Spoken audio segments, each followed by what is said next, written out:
इस इंसान ने $120 मिलियन चुराए थे गूगल और फेसबुक से और बच के भी निकलने वाला था। इस चीज़ को सुन के आप लोग सोच रहे होंगे कि ये इंसान जो था एवालाडास रेमासुवाकास किसी तरह का गजब का हैकर या इंसाइडर होगा। उन्हें गूगल के सिक्योरिटी सिस्टम को कैसे पीछे छोड़ा होगा और इंसाइडर नॉलेज का इस्तेमाल करके पैसा चुराया होगा फेसबुक से। मगर रियलिटी की बात करें तो वो सिर्फ एक आम इंसान था लिथुएनिया से, और ये स्कीम जो उसने यूज़ करी थी वो कोई नोटेबल नहीं थी। उसने क्लासिक ईमेल फिशिंग स्कीम का इस्तेमाल किया था, मगर फिर भी दुनिया के सबसे स्मार्टेस्ट लोग और कंपनीज़ को बेवकूफ़ बना दिया था। और सबसे क्रेजी पार्ट है इस चीज़ का कि कंपनी को पता भी नहीं चला कि वो लोग स्कैम हो रहे हैं, और वो आराम से इस चीज़ से बच के भी निकल सकता था अगर वो अपना लक टेस्ट नहीं करता तो। अब देखो, एवाल्डास जो है वो अपना जैकपॉट नहीं लगा रहा था रिटायर होने के लिए। वो देख रहा था किस तरह से कई सारी कंपनीज़ को फ्रॉड कर सके, और उसने वापस से एक बार फिर से एक ही कंपनी को किया या अगली कंपनी में कर लेता था। ओरिजिनली उसने $23 मिलियन गूगल से चुराए 2013 में, और उस पॉइंट पर लिटरली जनरेशनल वेल्थ ही है। मगर हमारा इंसान एल्वाडास जो है इस चीज़ से खुश नहीं था, और 2 सालों बाद ही उसने फेसबुक को टारगेट किया और $98 मिलियन वहाँ से भी चुराए। ये जो है लालच, इसकी वजह से उसे नोटिस कर लिया गया और कंपनीज ने FBI को नोटिस भेज दिया, जिसकी वजह से उन्होंने उसको लिथुएनिया में ट्रैक डाउन कर लिया। वो ऑफ कोर्स उन्होंने उसे अरेस्ट किया और 5 सालों तक जेल में डाल दिया। मगर सेम चीज़ जो है वो उसके एसोसिएट्स के लिए नहीं कही गई, जो कि कभी भी नहीं मिले। अपेरेंटली एवाल्डास ने उस पैसे को अलग अलग जगह भेज दिया पूरी दुनिया के अलग अलग हिस्सों में, तो किसे पता कितने सारे लोग उसमें इन्वॉल्व थे और कितना पैसा उन सब ने कमाया। मगर एक चीज़ यहाँ पे सवाल खड़ा करती है, उसने आखिर ये किया कैसे और किस तरह से स्मार्टेस्ट कंपनी को उन्होंने पीछे छोड़ दिया पूरी दुनिया में, और कई सालों तक ऐसा किया। और क्या होता है हमारी सिक्योरिटी और डेटा के साथ जिनका हमारी उन कंपनीज़ में स्टोर्ड है। जान लेते हैं कहानी एवाल्डास रेमासुवाकास की, उस इंसान ने जिसने $120 मिलियन टेक कंपनी से चुराए और लगभग बच के निकल भी गया। अगर थोड़ा पीछे जाएं तो एवालाडास रेमासुआकास की कहानी हमें अर्ली 2010s में लेके जाती है लिथुएनिया में। किसी भी देश की तरह लिथुएनिया जो है उसमें काफ़ी अच्छे लोग थे और काफ़ी अच्छा कल्चर था, मगर अनफॉर्चुनेटली वो काफ़ी फेमस है एक क्राइम के लिए, कार चोरी की। अगर आपने कभी किसी से को सुना है किसी की कार चोरी हुई है तो प्रोबेबली उसे अलग अलग कर दिया गया कुछ ही समय में और लिथुएनिया भेज दिया गया। उसके बाद कार पार्ट जो है वो ईबे की साइट पर लिस्ट होते हैं जैसे कुछ हुआ ही ना हो। उनकी लिस्टिंग्स काफ़ी सस्ती होती है मार्केट के मुकाबले, ऑब्वियस रीजंस की वजह से। और by the early 2010s authorities जो है वो कैच ऑन करने लगे थे और इन कार चोरों को पकड़ने लगे थे। तो जो हमारा बंदा है एवाल्डास, उनको नई स्ट्रेटजी चाहिए थी जो कि ज़्यादा हॉट और रिस्की ना हो। एक ऐसी स्ट्रेटजी जो कि कोई भी अटेंशन पे नहीं कर रहा था, और सबसे मेन प्रॉब्लम थी कार जैकिंग के साथ क्रिमिनल्स के लिए कि बेसिकली वो उसी समय पुलिस को पता चल जाता था। कौन नहीं बताएगा पुलिस को यार अगर उनकी गाड़ी भी चोरी हो जाए तो इस चीज़ को साथ ही कार जैकिंग जो है वो इतनी ज़्यादा लुक्रेटिव नहीं थी क्योंकि रिस्क काफ़ी ज़्यादा था इस चीज़ में। अगर आपको $1 मिलियन बनाने हैं फॉर एग्जाम्पल, और अगर आप हर गाड़ी के पार्ट को $500 में भी बेच रहे हो ना एवरेज में, तो आपको 2000 गाड़ियों के पार्ट्स को चाहिए। इसका मतलब ये है कि आपको डजन्स ऑफ गाड़ियाँ चुरानी पड़ेंगी, जिसका मतलब ये है कि डजन्स ऑफ पुलिस रिपोर्ट्स होंगी आपके ऊपर। ऑब्वियसली ज़्यादा अच्छा रिस्क टू रिवॉर्ड रेशो नहीं है। इसी वजह से एल्वाडास ने डिसाइड किया कि वो खुद का प्लान लेके आएगा। सबसे पहले तो उसने खुद से पूछा कि बहुत सारा पैसा मैं कहाँ से कमा सकता हूँ बिना विक्टिम बने और कोई भी नोटिस नहीं करेगा, और आंसर काफ़ी क्लियर था, काफ़ी अमीर टेक कंपनीज से। मगर वहाँ पे सिर्फ एक ही प्रॉब्लम थी, वो किसी भी तरह से पहला या आखिरी इंसान नहीं था इस आइडिया के बारे में सोचने के लिए। टेक कंपनीज को सारी चीज़ें पता है किस तरह से वल्नरेबल है वो साइबर अटैक्स के लिए, और किस तरह से वो पैसा चुराया जा सकता है, पर्सनल डेटा भी। जो टॉप सीक्रेट टेक्नोलॉजी और कॉन्फिडेंशियल इन्फॉर्मेशन है वो इवन CIA भी अमेजोन के सर्वर पर स्टोर करता है। तो सिक्योर पब्लिक इमेज बनाना टॉप प्रायोरिटी होती है इन कंपनीज़ के लिए। और मुझे नहीं लगता आप ये सुन के सरप्राइज हो गए कि ये जो टेक कंपनीज है वो $10 ऑफ बिलियंस साइबर सिक्योरिटी में इन्वेस्ट करती है, मगर ये सिर्फ प्रोटेक्ट करता है उन कंपनीज़ को साइबर थ्रेट्स के मुकाबले जो लोग ट्राई कर रहे हैं डायरेक्टली उनके सिस्टम्स में हैक करके तबाही मचाने की। एल्वाडास जो है वो इस चीज़ को कंसिडर भी नहीं कर रहे थे क्योंकि उन्हें पता था कि वो किसी भी तरह से IT डिपार्टमेंट जो इन कंपनीज़ के उनका सामना नहीं कर सकते। तो एल्वाडास ने एक वीकर एंट्री पॉइंट ढूंढी जहाँ पे पैसा पहले से कंपनी से निकल रहा हो। इसकी वजह से एल्वाडास के पास 2 ऑप्शन बचे थे, पेरोल डिपार्टमेंट, और ज़्यादातर कंपनीज़ के लिए एम्प्लॉयज़ को पे करना और बाकी बिजनेसेस के लिए सबसे बड़ा एक्सपेंस होता है, और गूगल और फेसबुक भी इसमें कोई एक्सेप्शन नहीं है। गूगल का एग्जाम्पल ले लेते हैं, उन्होंने $56 बिलियन जो है वो पैसे दिए पिछले साल एम्प्लॉयज़ को, मगर एम्प्लॉयज़ को पे करना काफ़ी स्ट्रीमलाइन और हाई सिक्योरिटाइज प्रोसेस होती है। तो एग्जैक्टली काफ़ी अच्छा एंट्री पॉइंट नहीं था। बिजनेस को पे करना हावेवर काफ़ी कस्टम और usually case by case basis पे होने वाली चीज़ थी। तो अगर आप बिजनेस की तरह पोस्ट करोगे तो आप ट्रिक कर सकते हो कुछ लोगों को जो कि आपकी इनवॉइस को अप्रूव करेंगे कंपनी के पूरे एंटायर IT डिपार्टमेंट और सिक्योरिटी इंफ्रास्ट्रक्चर को हटा दे के बाद। और इसी चीज़ के साथ ही एल्वाडास को अपना एंट्री पॉइंट मिल चुका था। गूगल और फेसबुक जैसी कंपनीज पैसे देती है हज़ारों या दसों हज़ारों अलग अलग कंपनीज को कई सारे रीजंस की वजह से, चाहे मैन्युफैक्चरिंग हो, लॉजिस्टिक्स हो या फिर रिसर्च और लीगल सर्विसेज हो। हालांकि नए पार्टनर्स को ज़्यादा सिक्योरिटी में रखा जाता है जब बात आती है बिलिंग की। ज़्यादातर एस्टेब्लिश पार्टनर जो है अपने इन्वॉइसेस भेजते हैं और कंपनीज अप्रूव भी कर देती है बिना किसी सोच के। तो एल्वाडास ने डिसाइड किया कि एक पार्टनर की तरह एक्टिंग की जाए। एक कंपनी जिसका नाम था क्वांटा कंप्यूटर, और मेरी तरह ही जैसे आप लोगों ने इस कंपनी के बारे में सुना भी नहीं होगा। आखिर ये करते हैं।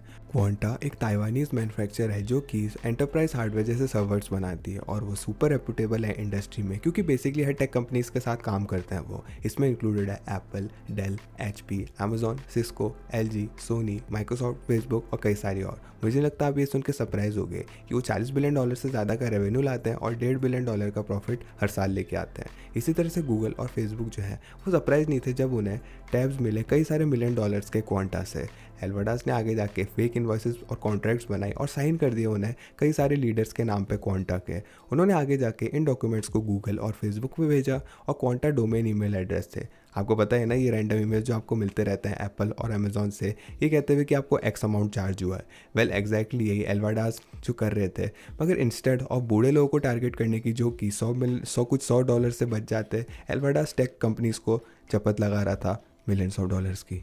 सेम टेक बिल्कुल ही अलग स्केल पे। और ये सारे आर्टिकल जो कंपनीज पोस्ट करती रहती है ना कि आइडेंटिफाई किया और रोका इन्होंने फिशिंग को, तो आपको लगेगा कि इनका स्टाफ जो है कंपनीज में उनको ज़्यादा अच्छे से पता होगा, मगर एक्चुअली उन्हें कुछ भी नहीं पता। वो फॉल हो गए इसी स्कैम के लिए, ना ही 1 या 2 बार या 3 बार, वो एक्चुअली बार होते रहे इस चीज़ के लिए। ये ऐसा नहीं था कि एल्वाडास ने गूगल को $23 मिलियन और फेसबुक को $98 मिलियन एक बार में ही चार्ज किया हो। According to the department of justice, एल्वाडास ने रेगुलरली $multi-million के इन्वॉइसेस भेजे इन कंपनीज को। अगर हम अज्यूम करें कि हर इन्वॉइस की वर्थ $4 या $5 मिलियन थी, तो एल्वाडास ने गूगल को 5 बार और फेसबुक को, हंसी छूटती है मेरी तो, 20 बार ये इन्वॉइसेस भेजी, और ये वहाँ पे भी चीज़ें नहीं रुकी।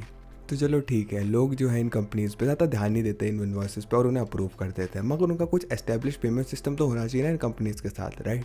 ताकि वो अगर एक्सीडेंटली ज़्यादा पेमेंट भी भेज देते हैं तो कोई भी दिक्कत नहीं होगी उनको कि वापस ले सके असली कंपनी से पैसे। श्योर, ये कंपनी जो है वो tens of millions of dollars कुछ जो है नकली लैटवियन बैंक अकाउंट्स की डिटेल में नहीं भेजे थे जो अरे नहीं, मेरा मतलब है कि वो डेफिनेटली $मिलियंस जो है रैंडम लैटवियन बैंक अकाउंट्स में भेज रहे थे जो कि इन्वॉइस में डिटेल था। अब सच कहूँ ना मैं, तो मैं एल्वाडास को भी ब्लेम नहीं करूँगा क्योंकि इन कंपनीज़ के लिए आप बुरा फील ही नहीं कर सकते। यहाँ पे कोई भी ब्लेम करने वाला नहीं है, मगर ये लोग खुद के ही हैं क्योंकि इन्होंने इतनी ज़्यादा लापरवाही करी। इस सिचुएशन में कोई भी आम इंसान जो है उसके पास कोई भी चांस नहीं होता रिसोर्स का, मगर क्योंकि पावर और स्टेटस इतना बड़ा इन कंपनीज़ का, उन्हें जस्टिस मिल ही गया। एवाल्डास काफ़ी स्मार्ट था कि उसने पैसे को उसी बैंक अकाउंट में नहीं रखा जिसमें उसे पे मिला था। वो इंस्टेंटली उस पैसे को कई सारे देशों में भेज देता था जो कि Latvia, Cyprus, Slovakia, Lithuania, Hungary और हांगकांग में है। इस चीज़ को कंसिडर करते हुए ये चीज़ सरप्राइजिंग है कि उन्हें ज़्यादा प्रिकॉशन नहीं ली उसने अपनी खुद की फ्रीडम को सिक्योर करने में। जितना भी पैसा उसके पास था ना, वो आराम से नॉन एक्सट्रेडिंग कंट्री में जा सकता था जैसे कि यूनाइटेड अरब एमिरेट्स, और वहाँ पे रह सकता था दुबई में, मगर वो लिथुआनिया में ही रहा। आई गेस मेरे हिसाब से उसे ऐसा लगा होगा कि वो अपनी कंप्यूटर स्क्रीन के पीछे सेफ़ है, और जब तक कि पैसा अलग अलग बैंक अकाउंट में जा रहा है वो ठीक है। ये पूरा ब्लेंडर बना था। जैसे ही गूगल और फेसबुक को कुछ डिस्पेरेंसीज मिली अपनी अकाउंटिंग में, उन्होंने आइडेंटिफाई किया कि फ्रॉडलेंट चार्जेस हैं और FBI को नोटिफाई कर दिया। FBI के लिए एविडास के जैसे इंसान को पकड़ना काफ़ी आसान था और उन्हें कुछ ही समय में पकड़ लिया उन्होंने, और किसी भी प्लॉजिबल डिनाबिलिटी के नहीं थी क्योंकि वहाँ पे एल्वाडास को गिल्टी माना गया और इवेंचुअली 5 साल के लिए जेल में डाल दिया गया। अगर आप सोच रहे हो कि उसके पैसे का क्या हुआ, तो वेल एवाल्डास ने $49 मिलियन तो दे दिया और बचे हुए $27 मिलियन भी देने थे उसको वापस से। फेसबुक और गूगल ने क्लेम किया कि ये चीज़ विक्ट्री थी क्योंकि टेक्निकली ज़्यादातर अपने फंड्स को रिकवर कर पाए एटलीस्ट पेपर में। तो ये तो क्लियर नहीं है एवाल्डास ने कितना पैसा वापस दिया या क्या कभी दे भी पाएगा या नहीं। फिर भी 44 से $71 मिलियन जो है स्टोलन फंड्स रह जाते हैं, मगर मुझे लगता है कि गूगल और फेसबुक जो है वो इस चीज़ को रिकवर करने के लिए ज़्यादा केयर करेंगे।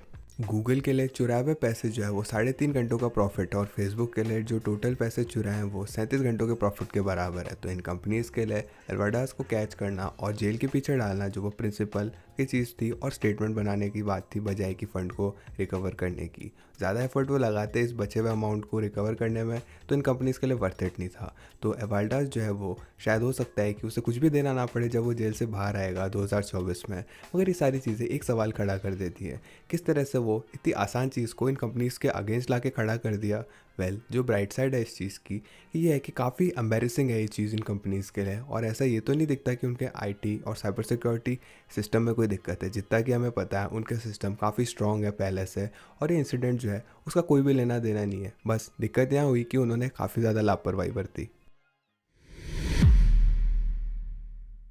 दिन के आखिर में ये कहानी हमें दिखाती है कि कोई भी कंपनी 100% सिक्योर नहीं है। एक रैंडम इंसान लिथुआनिया में रहने वाला वो गूगल और फेसबुक को लूट चुका था कुछ ही कम स्किल्स और रिसोर्सेज के साथ। उसे एक ही चीज़ करनी थी कि जहाँ पे वो कंपनीज नहीं देख रही थी वहीं पर अटैक करना था। वो इस चीज़ के बच्चे भी निकल जा सकता था अगर वो अपने कार्ड्स को थोड़ा अच्छे से खेलता तो, मगर फिर उसकी बात ही कौन करता आज हमारे बीच में। आई एम श्योर वहाँ पे बहुत सारे और लोग हैं जो कि 5 साल जेल में रहने के लिए तैयार होंगे 40 से 70 मिलियन डॉलर्स के लिए, और टाइटल पा लेंगे सक्सेसफुली स्कैम करने को गूगल और फेसबुक को। और आखिर ये स्टोरी बची उस इंसान की जिसने 120 मिलियन डॉलर्स गूगल और फेसबुक से चुराए और बच के भी निकल गया लगभग। और क्या आप लोग बुरा फील कर रहे हो गूगल और फेसबुक के लिए? कमेंट करके ज़रूर बताना। साथ साथ वीडियो को लाइक कीजिएगा अगर आप यकीन नहीं कर पा रहे हो कि ये कंपनी जो है इनको स्कैम हो गया खुद का ही। और ऑफ कोर्स हमारे डिस्कॉर्ड कम्युनिटी को चेकआउट कीजिएगा फ्यूचर वीडियो आइडिया सजेस्ट करने के लिए, और चैनल को सब्सक्राइब कीजिएगा बाकी क्वेश्चंस लॉजिकली आंसर देखने के लिए। मैं था चिरंजीव, मैं मिलता हूँ आपसे अगली वीडियो में।